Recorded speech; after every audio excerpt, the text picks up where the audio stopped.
অনেক অনেক শুভেচ্ছা রইল আমার সমস্ত বন্ধুদের। রোজকারের মতো লাঞ্চ প্লেট নিয়ে হাজির হলাম আপনাদের সামনে। নিয়েছি প্রথমে সাদা ভাত আর নিলাম পাতিলেবু, রেখে দিলাম মুসুরির ডাল টমেটো দিয়ে, আর সাথে নিয়েছি আলু মাখা, তাও বা আবার শুকনো লঙ্কা ভেজে মাখা। এটা আমার বেশ পছন্দের। আর নিয়ে নিলাম ডিমের একটি অমলেট। আসলে কি জানেন তো, এই সিম্পল লাঞ্চ মেনুটা না সাথে আমার যেন ছোটোবেলা জড়িয়ে আছে। প্রত্যেক দিন সকালবেলা এই লাঞ্চটাই খেয়ে স্কুলে যাওয়া হতো, আর সেই জন্যেই আমার ছোটোবেলা খুব মনে পড়ে যায় এই সিম্পল লাঞ্চ মেনুটা যেদিন আমার ঘরের রুটিনে থাকে।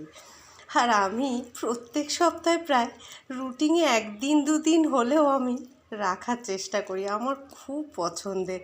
তাও আবার এই শুকনো লঙ্কা ভেজে আলু মাখা, যার সত্যি তুলনাই হয় না, একেবারে বলা বাহুল্য। মাঝে সাঝে পরীক্ষার সময় কুমড়ো ফুলের বড়াটাও কিন্তু হতো ডালের সাথে ডিম ভাজার বদলে। তো সত্যি সেই ছোটোবেলাটা যেন ঘিরে আছে আজও এই ডাল ভাত, এই আলু সেদ্ধ মাখার মধ্যে, তাই না বলুন? আমার তো এরকমভাবেই দিনটা কেটেছে ছোটোবেলা। তো আজ আর ভাত খাওয়ার বিশেষ হ্যাবিট নেই, তো তাই মর্নিংয়ে ব্রেকফাস্টে ভাতের কিছু রাখিই না বলা যায়, অভ্যেসটাই চলে গেছে। কি আমার বন্ধুদেরও তো একই রকম, তাই না? যাই হোক, অনেক কথা বলে ফেললাম এবং অনেক বেলা হয়ে গেল, তো আমি এখন খাওয়াটা শুরু করে ফেলি।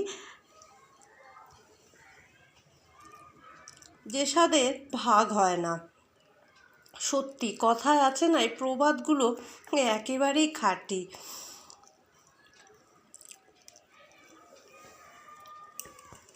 যাই হোক, আমার বন্ধুদেরকে আর একবার শুভ দুপুরের শুভেচ্ছা জানিয়ে নিলাম।